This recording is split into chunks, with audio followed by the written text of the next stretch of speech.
Om.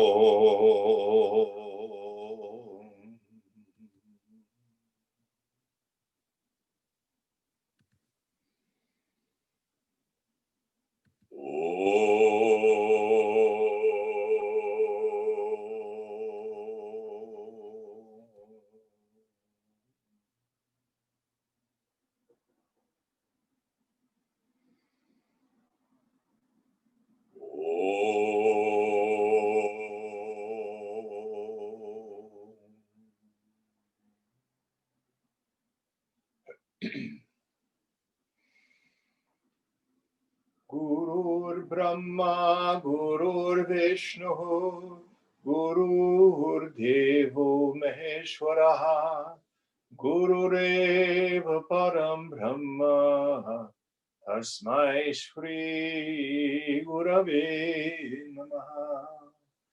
Chinmayam Vyapyat Sarvam, Trilokyam Sacharacharam, Tatpadam Darshitam Yena, Tasmai Shri Gurave Namaha. Tvameva Mata Cha Pita, Tvameva Bandhuscha Sakha, Tvameva Vidya Dravinam, Tvameva Sarvam Mama Deva Deva, Tvameva Sarvam Mama Deva Deva.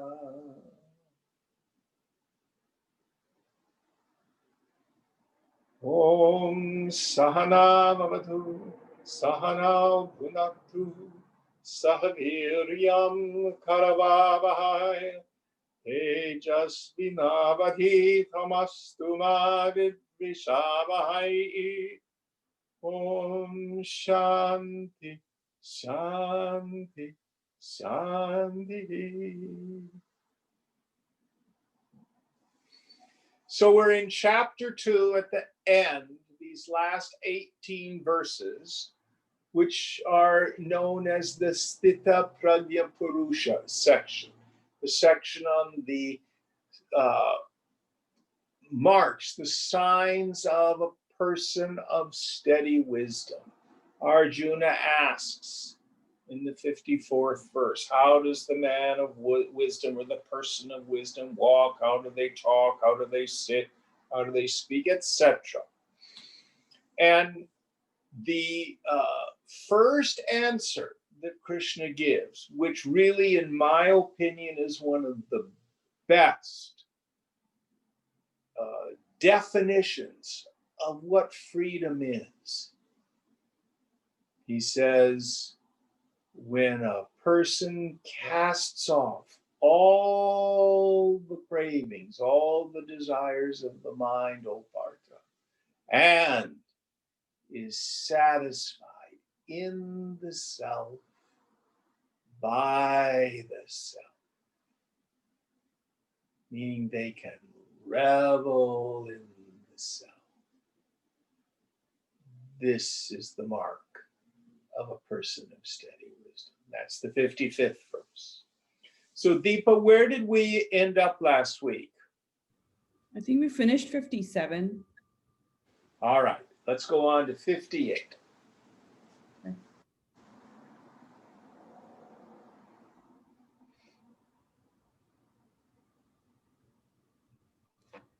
Yada samharate chayam kurmongani sarvashah indriyani astasya prajna pratishtha. When like the tortoise which withdraws its limbs from all sides, he withdraws his senses from the sense objects, then his wisdom becomes steady. Yes. So here, one of the marks of the person of steady wisdom is they have the capacity for uparati, sense withdrawal. or pratyahara, as it's talked about in Raja Yoga, meaning we can withdraw all the senses within. Now, all of us have this capacity.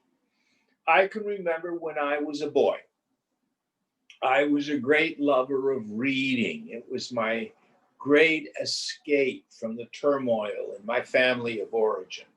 So frequently I'd be so engrossed in a book, and when my mother would say, dinner time, I wouldn't even hear her. I was so engrossed. Or maybe your partner is into video games or programming or something and is busy on the computer, and you ask them a question and they don't even hear. So you see, we all have this capacity for sense withdrawal. And the key here is concentration. So to the degree that we can be focused on our point of meditation, it can be a mantra,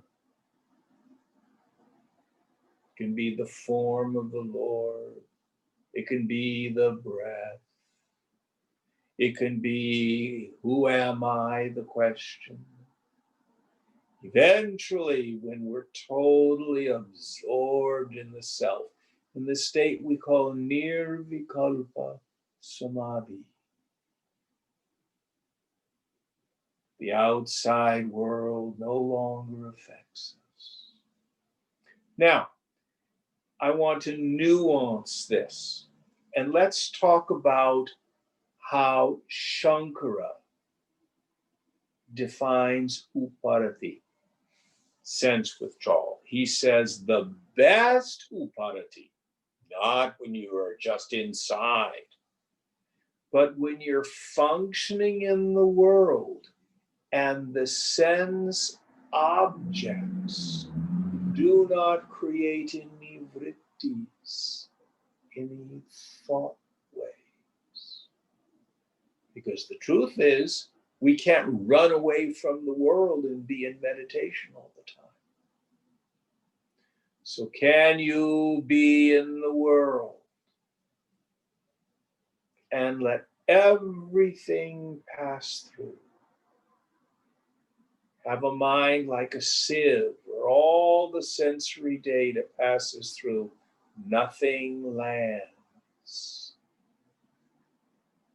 Don't believe any of it. It's all just mind. One of my favorite slogans, all is Maya, all is bliss. Positive or negative. So the sensory data doesn't cause any agitation in the mind. This is the best sense withdrawal. Any thoughts about this? Next one.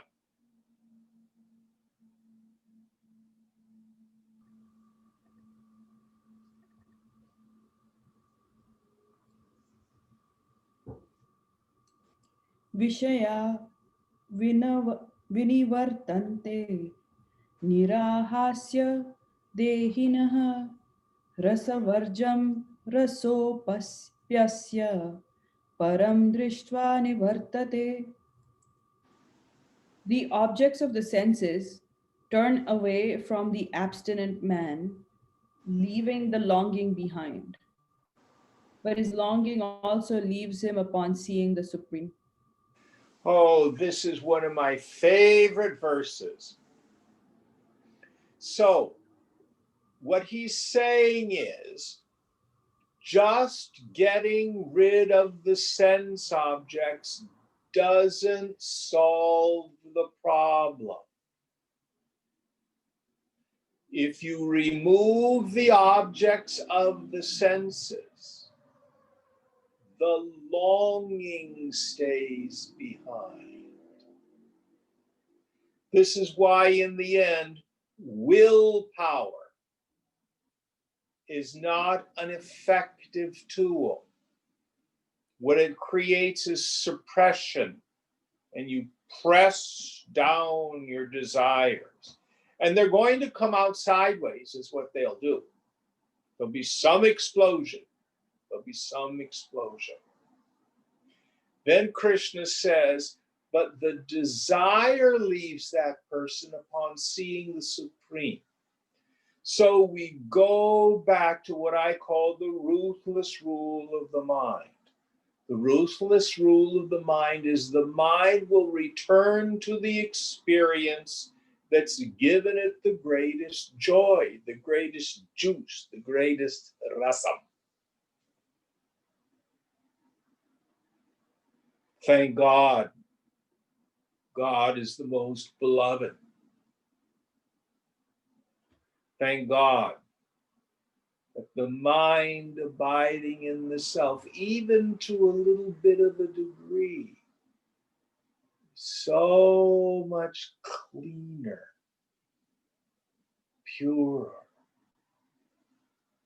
than worldly experiences, which are, there's always something in the way. There's always, and it's so short, it's so temporary. So what I say is, we are not healed by what we turn from, but by what we turn to. Don't worry too much about your worldly desires. Live a moderate life, but meditate.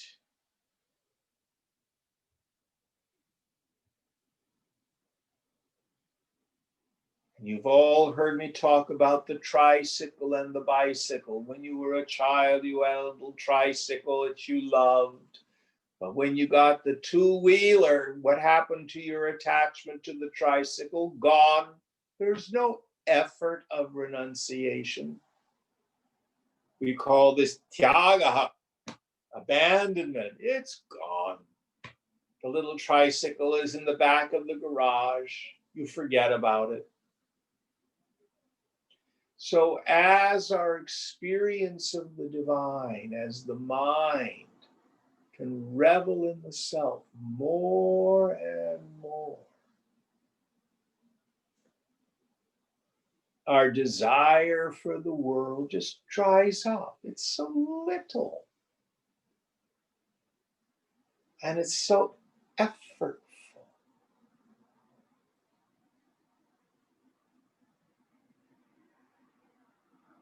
This is a very important verse about our practice.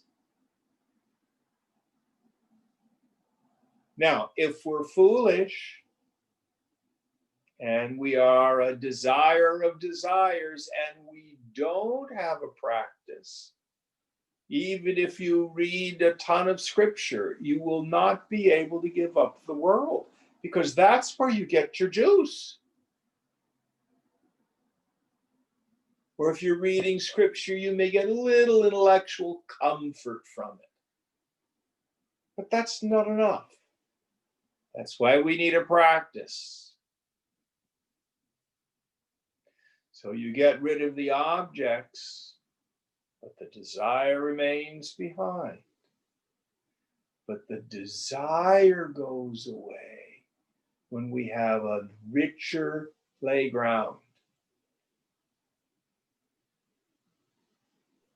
Swami Tejo Mayananda used to tell the story about the Swami who was over at a family's house for bhiksha, for a meal.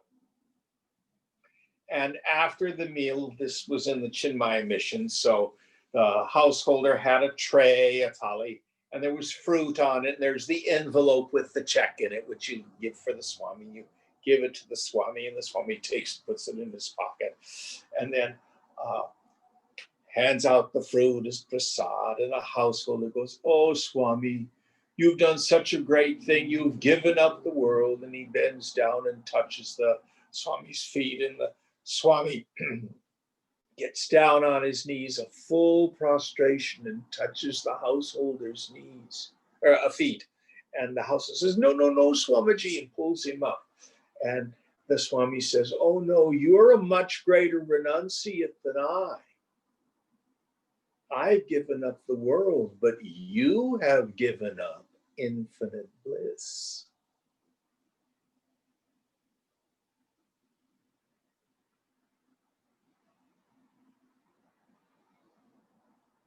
So that's what pulls us out of the world. Hear the scriptures, Shravana. Think about them, Manana. Meditate long with focus and attention. And mumukshutva, the burning desire for freedom, nididhyasana.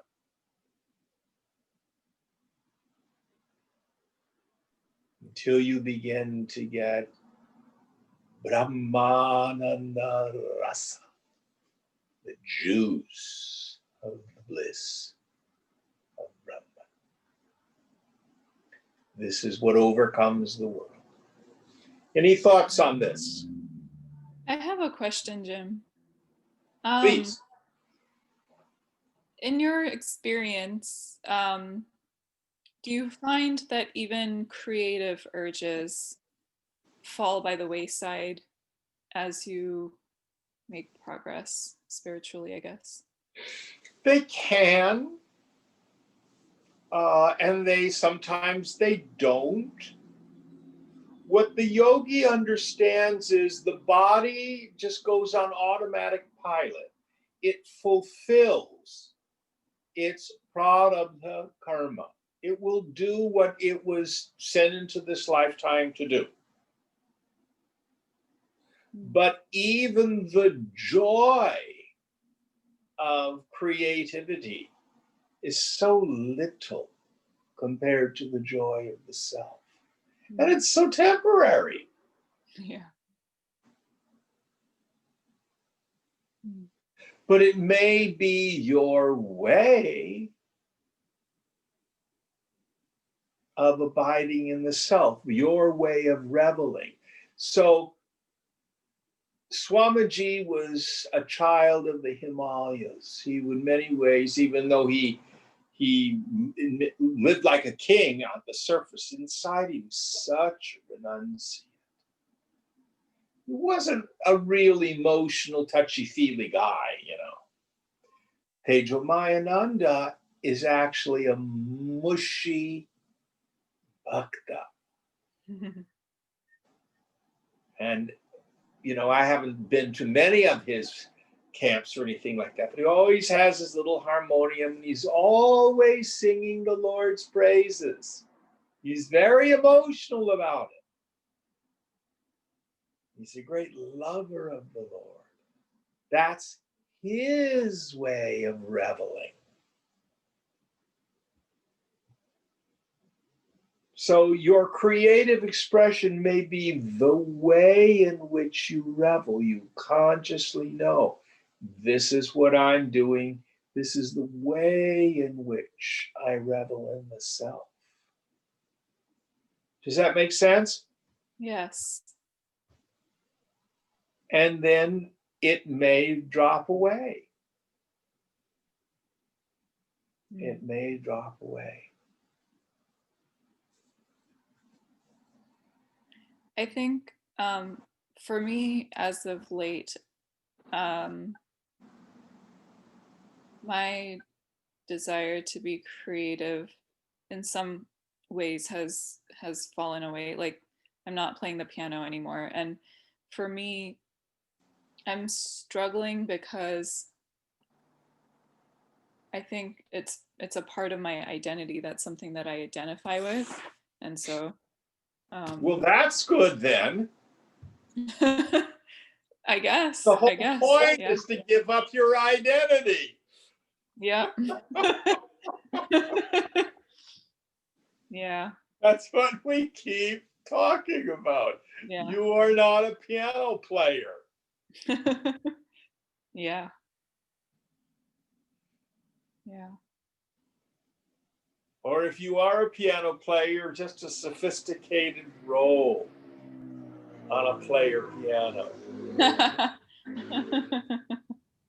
Yeah. That's what you are. Mhm.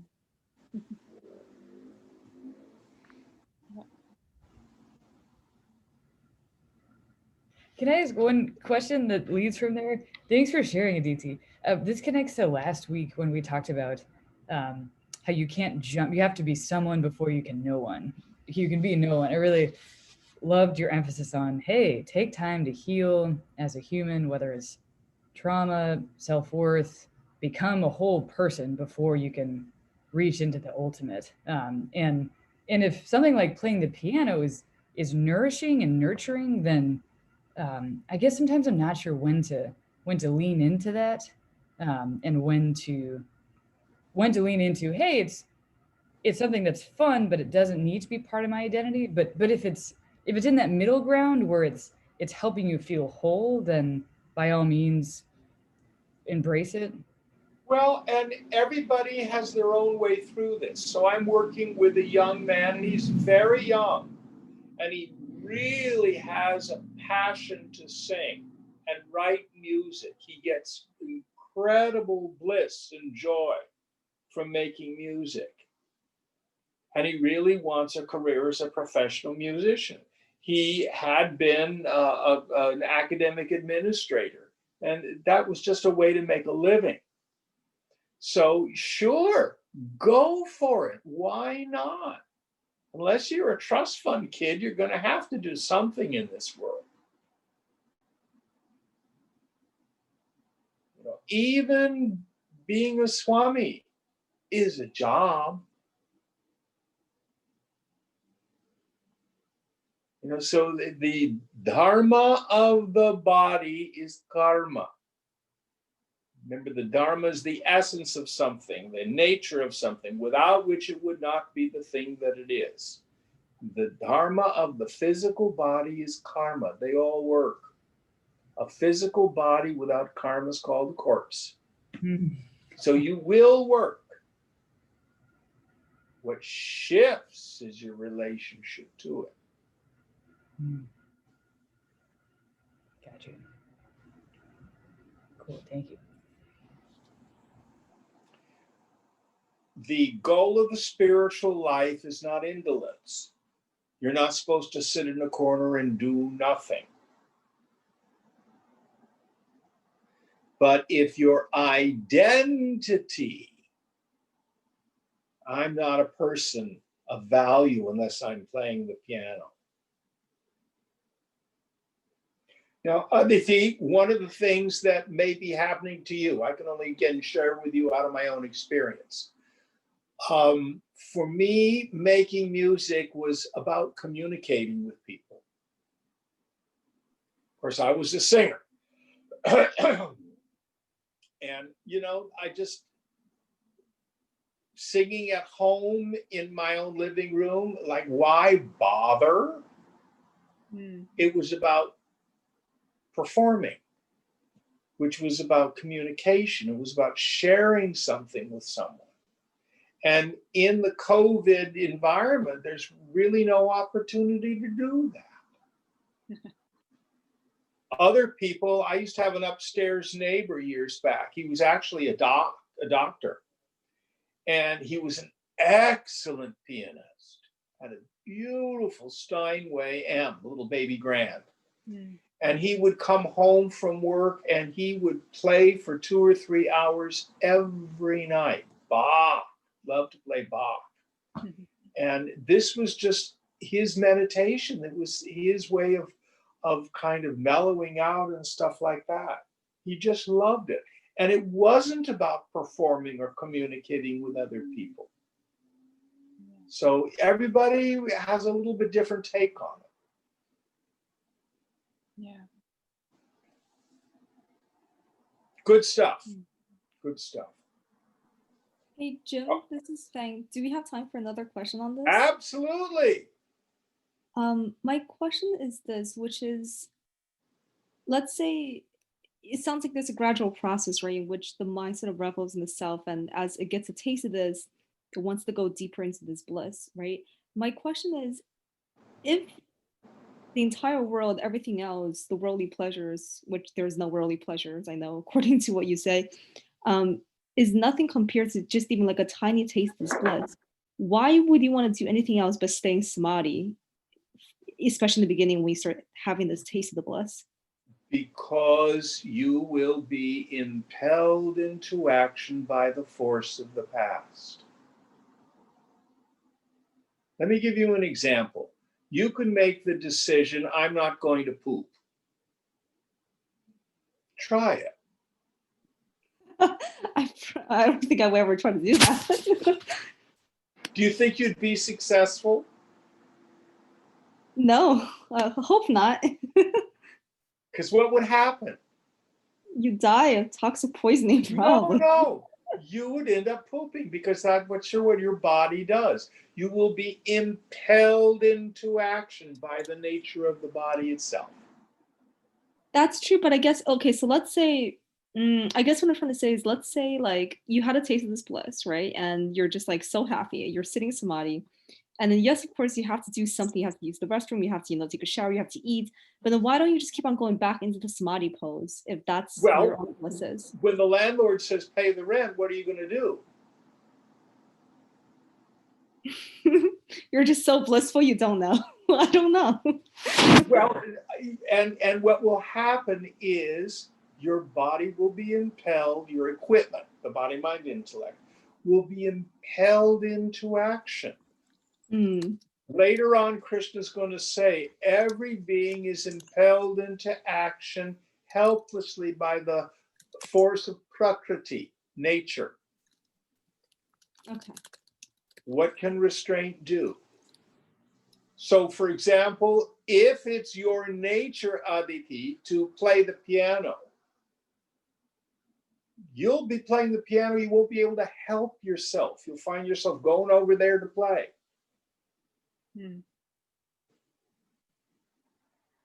Or what you may have is you can't help it, you're reading spiritual books, you want to meditate, you want to learn this stuff.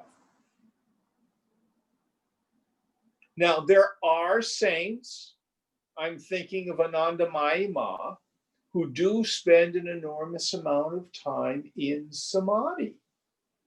But there are other saints. We, of course, have the great model of King Janaka, who ran his kingdom and had his various wives and fought wars and stuff like that, did all the things kings do, but with complete detachment.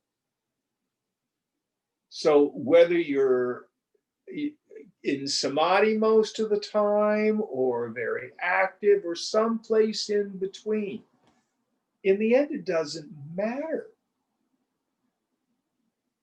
It doesn't matter. But it's not about restraining the body from action. It will act. It's like saying, I'm not going to let my hair grow anymore. Hair, stop growing. You can't do it. It's its nature. You will act, I promise you.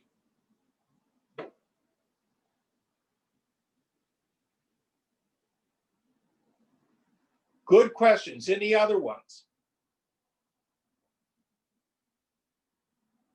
Now, let me demonstrate something. Can you guys all see me? Yes. Hello? Yes. Okay. So here is our widget stone. So the foolish person has the desire for the widget. And when desire and object of desire become one, oh, that's such a great widget. That's where the happiness is. I want widgets all the time. The yogi is sitting there Desire for a widget rises in the mind. And he goes, force of the past maturing, desire for widget. Any widgets around? Nope, no widgets. Let it go. Desire for a widget arises in the mind. There's the widget. Think I'll play with the widget today. Desire and object of desire become one. Ooh, that stopped my mind. Krishna, Krishna, Krishna. So she is never fooled by the object.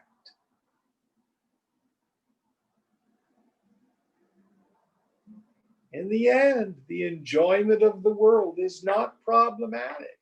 The world is the Lord. Sarvam kalvidam brahma. That's what Chandogya Upanishad says. This phenomenal world is verily Brahman. It's all beautiful. It's all wonderful. But that's different than when I'm in that needy place. I'm in the place of spiritual poverty. I don't have enough. And it's out there and I must have it in order to be happy. It's a very different place.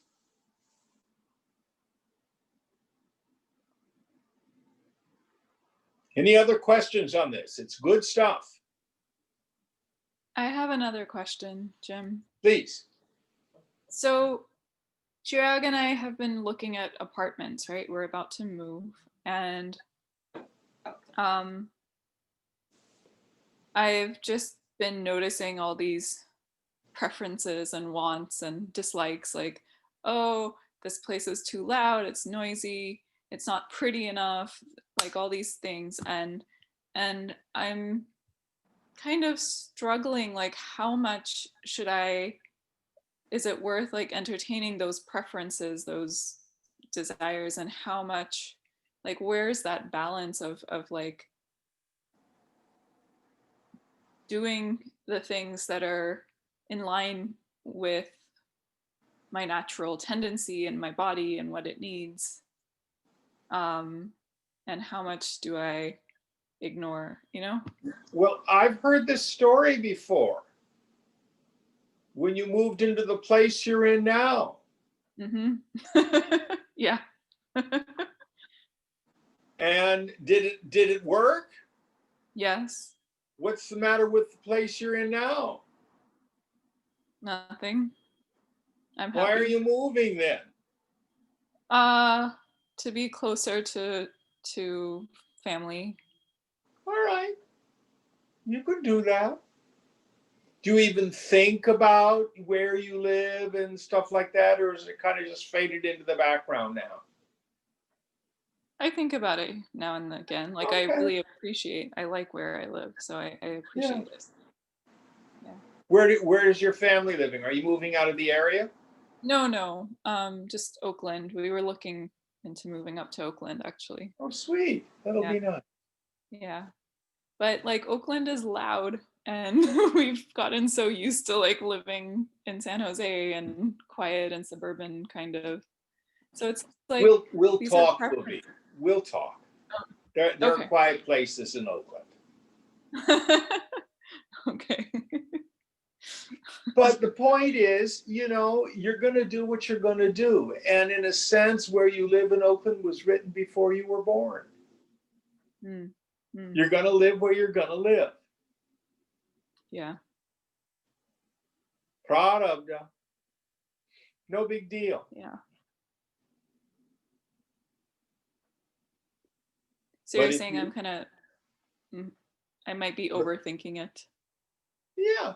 And it'll either work out the way your internal recipe says, or it won't, and you'll adjust.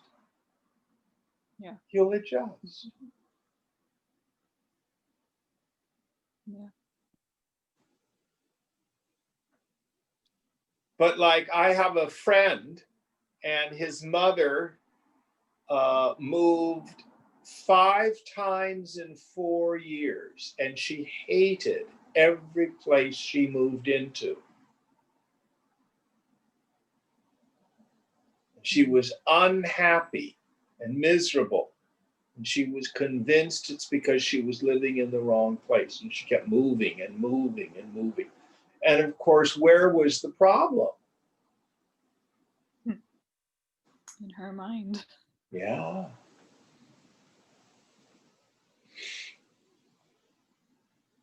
So, of course, you've got preferences. Now, Swamiji was very meticulous about what he liked and what he didn't like. You know, and but if he didn't get what he wanted, it didn't bug him. Yeah.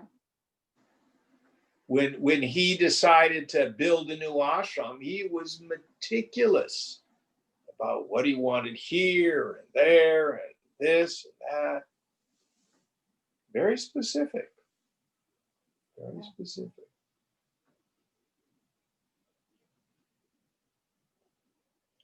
All right. Any other questions on this verse, or we'll move on? Jim, do you mind if I ask one last question on this? I'm sorry. No, it's great. This is what we're supposed to do. The question is this, which is, I think for the majority of us, I mean, if we think about it, it completely makes sense what you're saying, right? Which is we're projecting our happiness onto external objects, and we don't really need any of that stuff to be happy. Like in the sense that when my mind is clear, I know that, and maybe my terminology is not right. It's not that the mind is clear. When my mind is quiet, I know that to be true, which is like this moment that I'm in right now is absolutely perfect. You know, I've got all the clothes that I need and all the food that I need and comfort and everything, you know, great friends, everything. There's nothing that I really need. I have no desires and no fears, right? And coming from this point of view is really amazing. But my question is this, which is what about, for example, people in the world who actually don't have enough food or don't have enough of certain material, like the basic necessities, right? And I know like, obviously it's possible for a saint or for someone who's really much closer to a certain state of consciousness to be fine with anything, right? Like that's what, you know, sannyasi is, right? You give up everything, you're a total renunciate, you're perfectly fine. But for the majority of people out there who actually are suffering from a lack of basic necessities, what do you say to those people? Like, you're absolutely right. To the poor person, God is bread.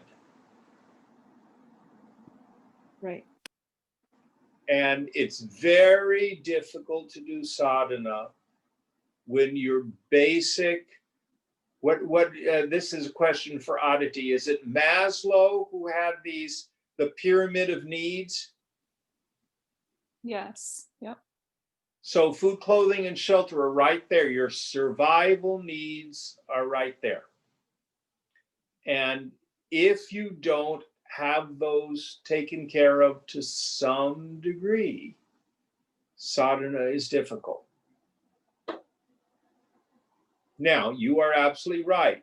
For the woman or the man who's the sannyasi, who's when you really trust God and you live on cosmic welfare, everything is mine to enjoy, nothing is mine to own. Everything is on loan from God. Then as things move through our lives, people, objects, homes, clothes, friends, everything, it's not anything we need to cling to. But there's no virtue in poverty. There's frequently value in simplicity. Many yogis simplify their life just because it takes less attention.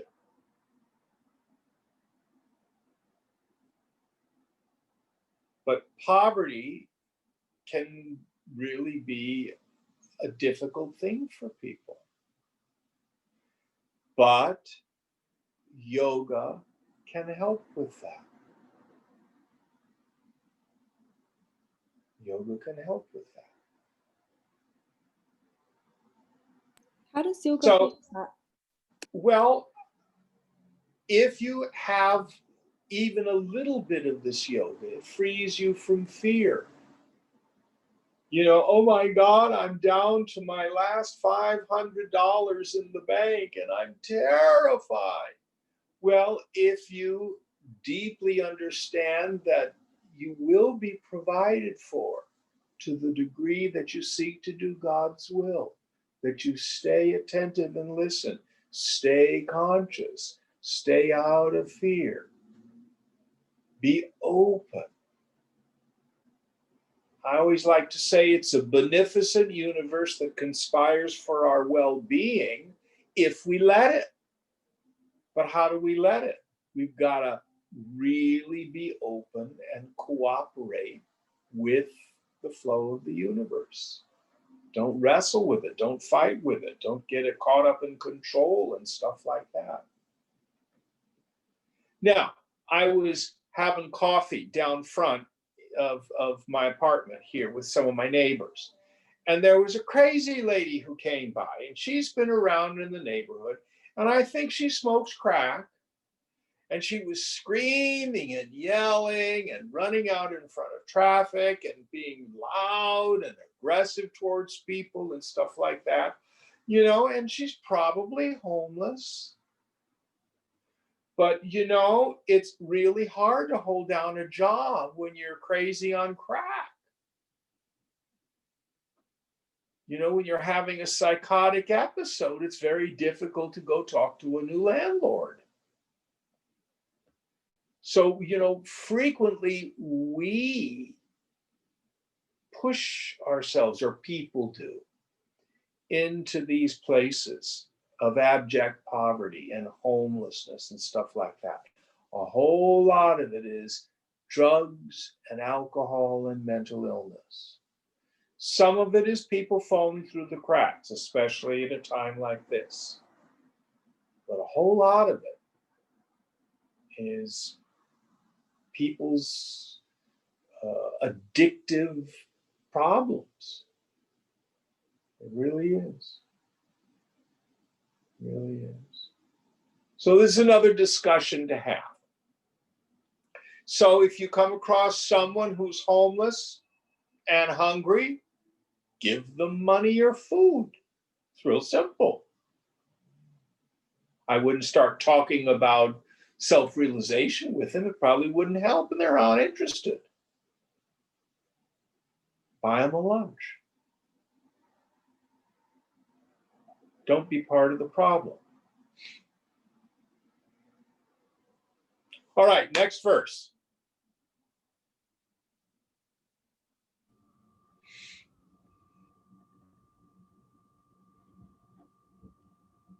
Yatato yapi kaunteya purushasya vipaschata indriyani pramathini haranti prasabham manaha. The turbulent senses, O son of Kunti, do violently carry away the mind of a wise man, though he may be striving to control them. So for the learned person, even though he may or she may have a lot of intellectual learning and may be able to set themselves up, okay, I'm in a sensory deprivation tank. And if I'm not triggered by anything, my mind is quiet. But God forbid I get out there in the world, and then some nasty person at the store, or loud noises of traffic, or bad news on the television, or something like that, then it carries away my serenity.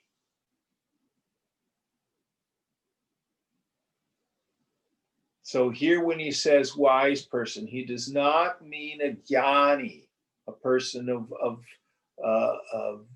abidance in the self. He means the learned.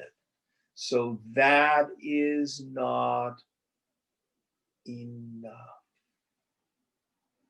So let's see what happens for the wise, not just the wise person, but the person of steady wisdom.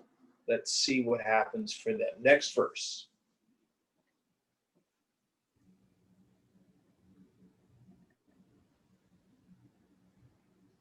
Tani sarvani samyamya yukta asita matparaha vashe hi yasya indrani tasya prajna pratisthita.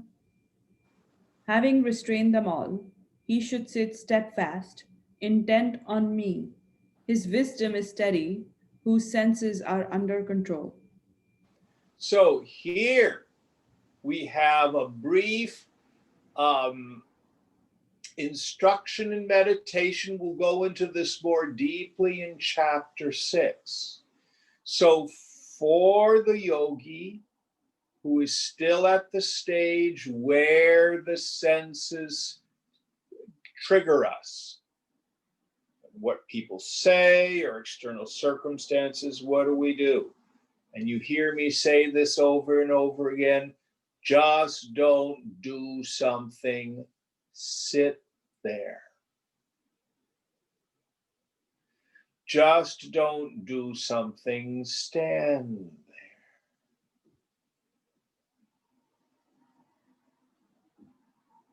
So how do we bring them under control? The way to get dominion over a grosser part of our equipment is by a subtler part. So our actions are controlled by the mind, but the mind is controlled by the higher intellect. And the way we control the higher intellect is to live as the witness of it all. The way to heal the mind, the way to control the mind is to get out of the mind. The way to bring the turbulent senses, the turbulent mind under control is to take on what we call Sakshi Bhava, the attitude of the witness. I'm not the feelings, I'm not the thoughts, I'm not the body, I'm not the reactions, positive or negative. I'm that witnessing consciousness. And just don't do something. Sit there, stand there. Just because I have a feeling doesn't mean I have to act. Just because I'm upset doesn't mean I have to say anything.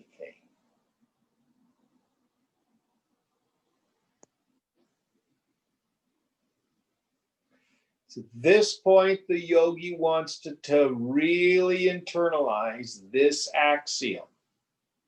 It is a spiritual axiom that if I'm disturbed, no matter the cause, I'm the one with the attachment. I'm the one with the expectation. I'm the one with the identification. Well, don't I have a right to be angry if someone cheats me? You can do whatever you want. But if someone cheats you, you don't have to be angry. Getting angry going to get your money back? Why don't you be solution oriented?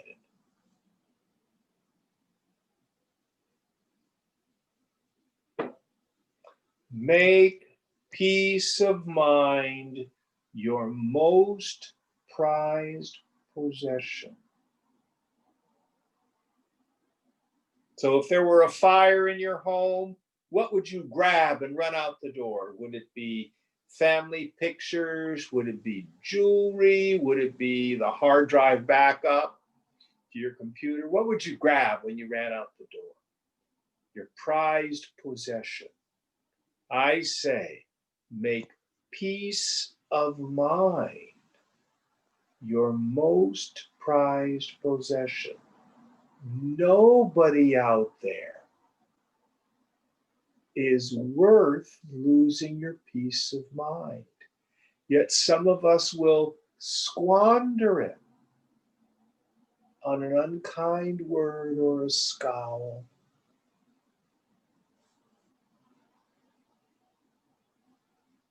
We make our peace of mind cheap.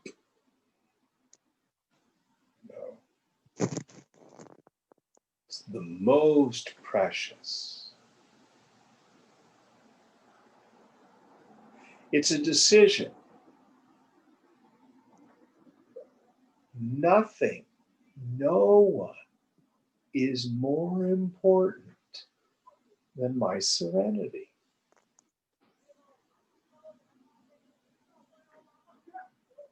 You choose it.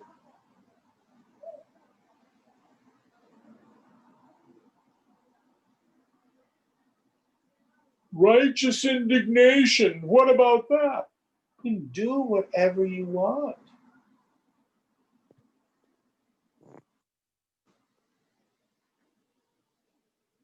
But you don't have to let it rob you of your peace of mind. No one has the power to make you feel anything. Let me say that again.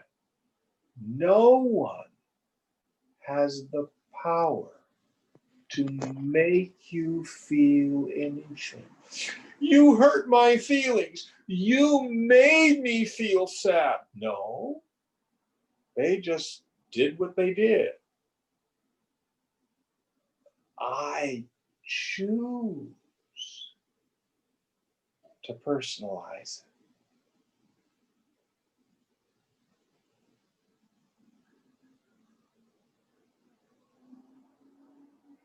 So this is how the yogi brings the turbulent mind under control.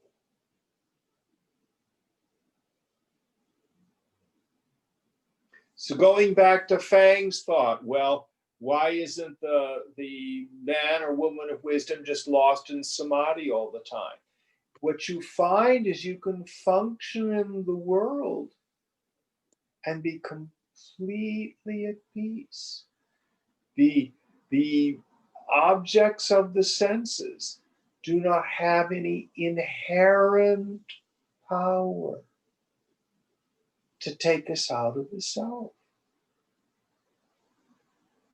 It's only my attachment. It's only my expectation. Only my control issues. Only my identification.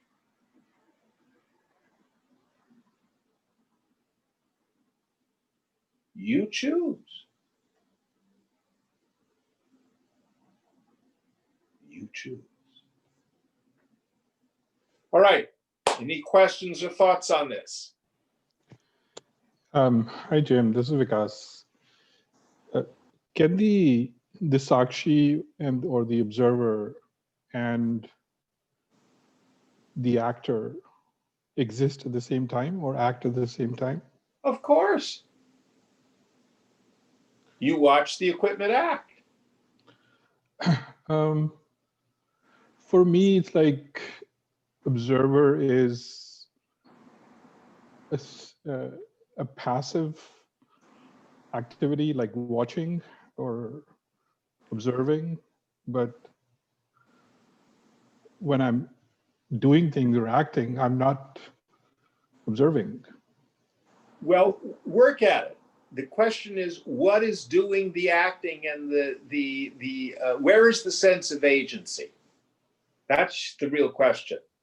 What we call karta and bhokta. Right. The actor, the bhokta means the enjoyer. What it means here is experiencer. And it is guna and karma. That's the actor and the enjoyer, not the witness. You watch the mind choose to act here and experience there. None of it ever touches you. You stay out of it. You stay out of it. You watch a desire arise. You watch a feeling of annoyance arise. You watch a feeling of joy arise. You watch choices and decisions. Now, you don't have to talk funny. I can remember I was going through wrestling with this idea, and Swamiji said at dinner one time, pass me the chutney. You know, is he thinking he's a person? You know, no, you don't have to talk funny. Just like if I asked you, have you ever seen a sunset? Because have you ever seen a sunset? Yes. No, you've never seen a sunset. You've seen an earth spin. And you've probably known that since the 7th or 8th grade, right? Yeah. Yeah. But nobody says, oh, I watched the earth rotate last night until the sun was no longer visible. It was so beautiful. Nobody talks like that. But we all know that's what's going on. Yeah. The sun isn't dipping into the sea. So you can function in the world and use the language of ego because that's how we get through the world. This is what we call vyavahara, doing the business of this world, worldly transactions. Doesn't it mean business in Hindi? Vyavahara, what's its translation in Hindi? Doesn't it have a Hindi meaning as well? I think it's behavior. Okay, and it means transactions in Sanskrit. Okay. Doing the business of the world. Doing the business of the world. So you do it and you watch it go on. And it may be something like your boss says something and you watch your mind get triggered and react and you go, look at that. And then you go, oh, I'm going to say something. Should I say that or not? You're watching all this. I think I better keep my effing mouth shut. You watch all this. But Jim, I have a follow-up, like hair to pick. What I forget. I'm not good at idioms. What I mean, there's a nit I want to pick up about that. When you're observing yourself act, then it doesn't happen in parallel with the action. When at least again, like Vikas, for me, when I'm acting, I'm fully identified in the moment with what I'm doing, and I'm unable to watch, but I can do it in hindsight or leading up to it, but not both at once. Can that? Exactly. You Yeah. can. I push back. You can. It just takes practice. Okay. And in truth, you never become the witness. You already are the witness. You just notice that, in fact, you do witness everything. That's really what's going on. I have a quick question. Let me check the time here. Okay, that's fine. Go ahead. Okay. Yeah, this is Sheila. It's been a while. Hari Om. Hari Om, Jim. Yeah, this is about Vikas's sunset. You were talking about the feeling, it feels like a sunset. It doesn't feel like the earth spinning. Similarly, if you're in the presence of like a great guru or someone that has like some spiritual power, you know how you're saying no one has the power to make you feel anything, but you do feel, wow, that person aura is amazing or great. But are you really just feeling your own divinity within you, and that your own kind of, bhakti within you is just being channeled or being fueled from this some of the gurus that are there, because they don't really have the power to make you. I mean, I'm trying to clarify. There are people that I surrender to, that are amazing. And Well, there were people who met Swamiji and said, I don't see what everybody sees in him. They felt nothing. They had minds like bricks. Those of us who were sensitive, though, can pick up on those. Oh, yes. But you have touched on something very important. So in the beginning, when I met Swamiji, it was like being on LSD. There was all this phenomenon. The room would go light, dark, Then that kind of went away, and then it's the words, and then finally, all it was, whenever I'd be around him, I'd just like tune up and experience that vast emptiness. And then he'd say, use the Guru. Wherever I am, you can tune into me. So I would do that. I'd be at home in San Francisco, and I'd just have to think of him wherever he was, and my mind would tune up. And then I figured out it was a trick. What I was experiencing was myself. Yes. And then I finally found out who Swamiji was. It was myself.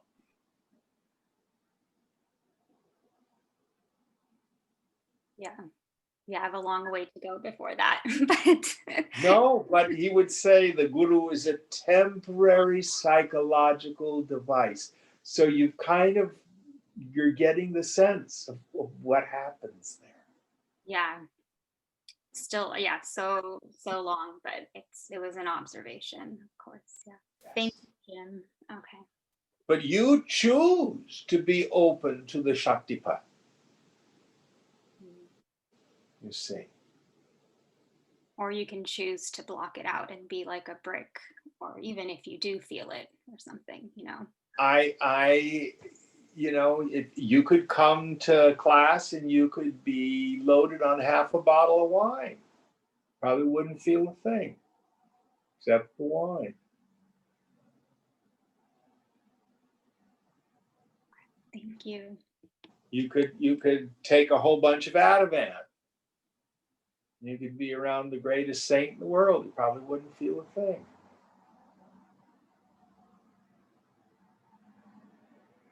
You choose. We always choose. But I'm thinking more of our worldly interactions.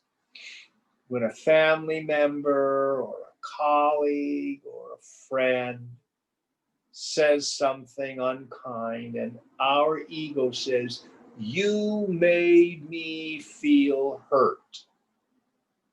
You had the power to make me feel so and so. And it's not true.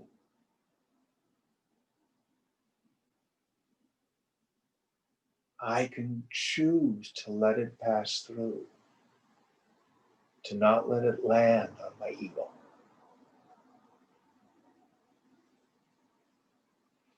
Now, the price tag is you've got to give up all the praise too.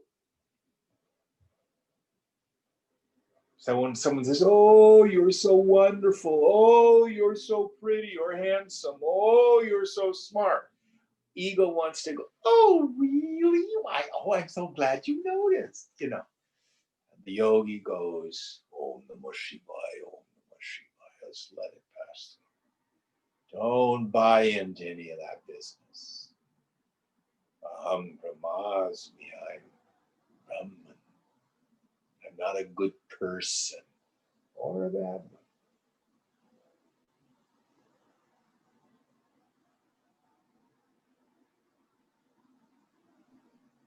Yeah, that's an important point.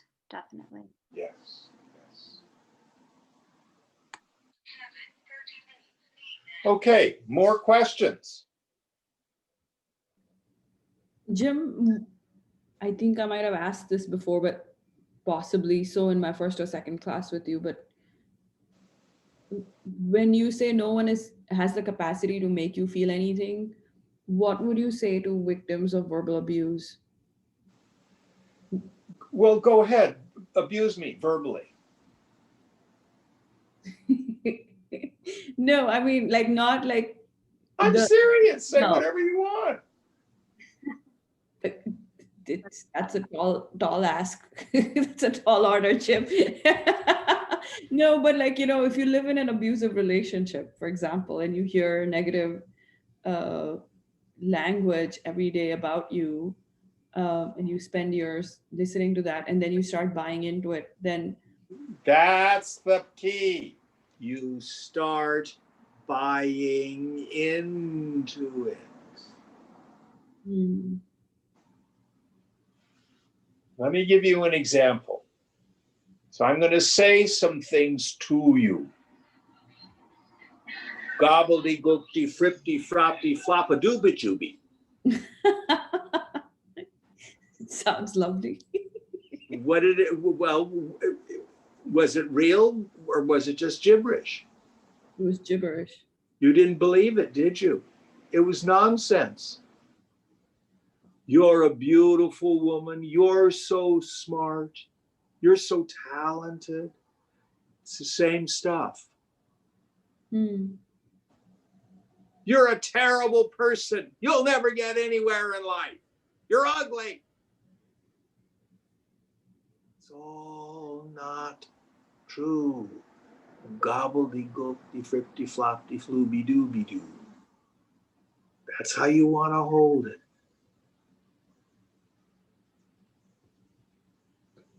Now, if we're identified with ego,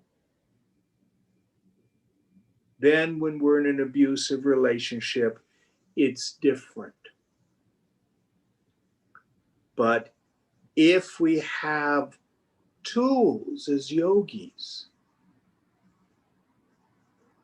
that stuff doesn't have to touch us. Let me give you a real life example. So I have a very dear friend, Susan, and she's a Sufi, and many of these techniques are the same. Susan's now retired. She's a little older than I. She's a couple years, I think, older. But she was one of the early first women who was a computer programmer. When women were, she was the only one, like at PG&E when she worked there. And, all these men would just, have all these ideas about what the little woman ought to be doing. Any of you women in the workplace ever had this kind of stuff aimed at you? That's changed a lot now, but we're going back probably 30 years for her. And, she'd just roll her eyes and be more competent than anybody else. Because she's really smart. And she just didn't believe it. She knew it was just a bunch of stupid men. She didn't let it in. Other people who maybe not had done the kind of practice she had done might have felt it was abusive. But in today's world, we're protecting feelings so much. That was a microaggression. Like the idea is other people, I have to somehow control their behavior so my feelings don't get hurt. And in the end, that's like just trying to play whack-a-mole with the world. I'm not saying that people shouldn't be more conscious and try to do something about having respectful speech. That's an important worldly goal. But for us yogis, it's all just mind. It's all just gobbledygook.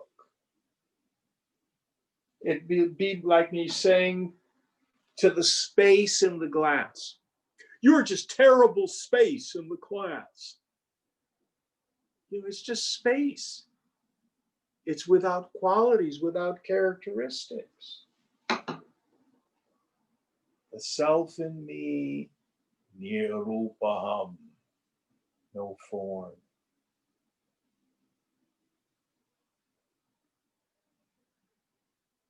Nirmalam, no taint.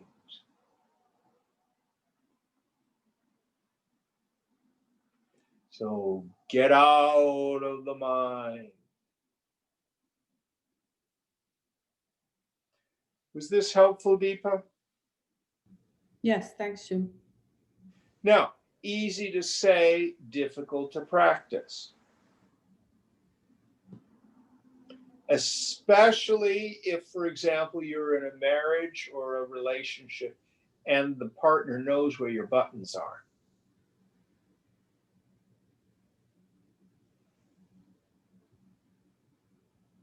If you want to know where your attachments are, just get in a relationship. It becomes very obvious very quickly. But one of the things we find is when we quit reacting to abusive people, all their power goes away. It's only when we start believing and reacting and internalizing all their nonsense that they have power.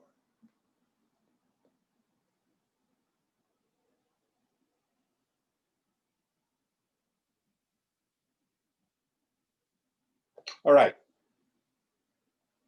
Let's meditate. What number are we on, Deepa? We'll start with 62 next time. Okay. Now, we also have to cut ourselves a lot of slack. If you go back in your memory, and if you had an abusive relationship in the past, we did the best we could with the knowledge that we had. But we've grown, and we can deal with things differently now. We didn't do it wrong then, we just did the best that we could. But there's no point in looking back and judging ourselves. Does that make sense too? Mm-hmm. Okay.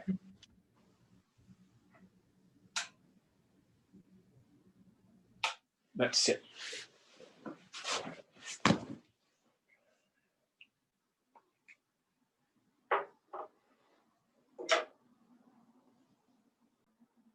Purnamada Purnamidam Purnat Purnamudachyate Purnasya Purnamadaya Purnameva Vashishyate. Om Shanti Shanti Shanti. Hari Om Sri Guru Pyo Namaha. Hari Om. Om. That's it.